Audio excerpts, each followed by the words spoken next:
Alright window lickers. Put down the Windex and listen up. Last week I put a challenge out to all of you. Can you display basic skills in a game environment? Based on what's been turned in so far, I've determined you need training. So pay attention. To start with, let's talk about decision making. In order to make the right decision, you have to look at the team makeups. See where red has the advantage. In this case they have a heavy advantage. Use this information to see what your best option is, and run with it. Here I'm decide to scout the area around A, and see if any reds will be flanking. I am thinking about where my teammates are going and what's been spotted. This is map awareness 101.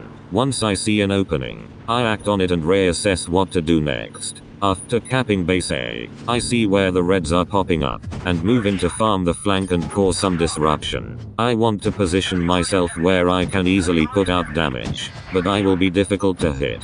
Once I get there I get to farm damage and make them decide to either let me farm, or turn to face me. If they turn, my team can push and the crossfire is on. This is not some insane display of skill. This is a simple result of thoughtful gameplay. When done correctly the results will speak for themselves. There is no skill more important than map awareness and decision making. But it's not the only skill you need, so buckle up buttercup.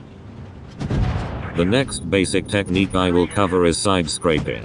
Side scraping is done by positioning your tank behind hard cover, and then slowly moving backwards and forwards and only exposing your side armor at a steep angle to the reds. The key to successful side scraping is in the angles and tank knowledge. Side scraping can be done in almost any tank if you keep your angles tight. However, it is most effective when done with heavy tanks. In the replay example, notice how I move in and out of cover to put in damage. While I'm doing this, the enemy tanks will have a very difficult time getting any damage into me. The parts of my tank that can be hit are at such an extreme angle that the shots will ricochet and not cause any damage. Mastery of this technique will allow you to conserve your hit points while still putting in effective fire. Another great side effect is that every shot taken at you is a shot that isn't going into your teammates. Effective side scraping is a skill that takes a fair amount of practice to get right, and the angles required for it to be effective are different for every tank.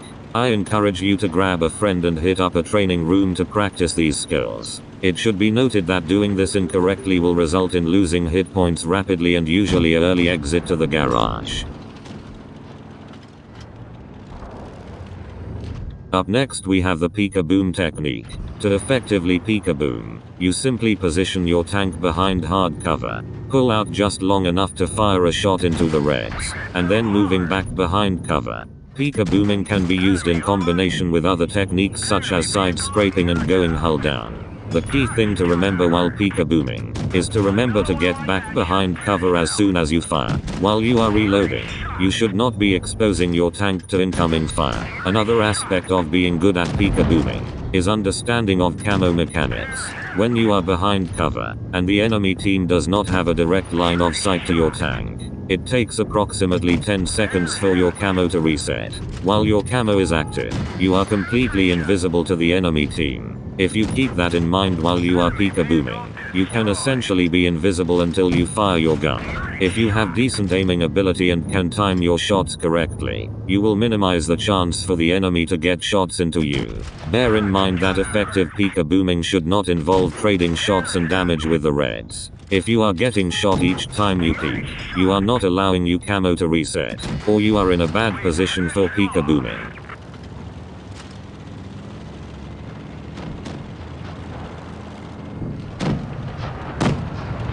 Last but not least, we have the going hull down technique. The hull is the lower portion of your tank. The hull typically sits under the turret and in most cases has the weakest armor on the tank. The phrase going hull down simply means you hide your hull behind something and only expose your turret. In this replay I will demonstrate going hull down in the KV1. In order to go hull down, I will use the walls located in the cap circle to hide the bottom half of my tank. From here I can still get effective fire into the red team, and it allows me to get multiple bounced shots. The reds can only hit my turret, and on the KV1, the turret is extremely tough to pen. Much like with side scraping, the added benefit of properly going hull down is that every shot the enemy fires at you is a shot that isn't hitting a teammate. Another thing to point out is that unlike side scraping and peekabooming, going hull down is not a viable option in every tank. The only way to be sure is to check out your tank in Armor Inspector. Many of the lights, mediums, and TDs will not be able to pull off a hull down technique. It all depends on how strong the turret armor is and at what angle your tank is at. It's fairly safe to say that most heavy tanks can go hull down, but even then, some heavies have weak spots on the turret. Use the hull down technique appropriately and you will be rewarded for your efforts. Well, boys and girls, I hope you found that information helpful and are able to start using these tactics and stop being a burden on your team.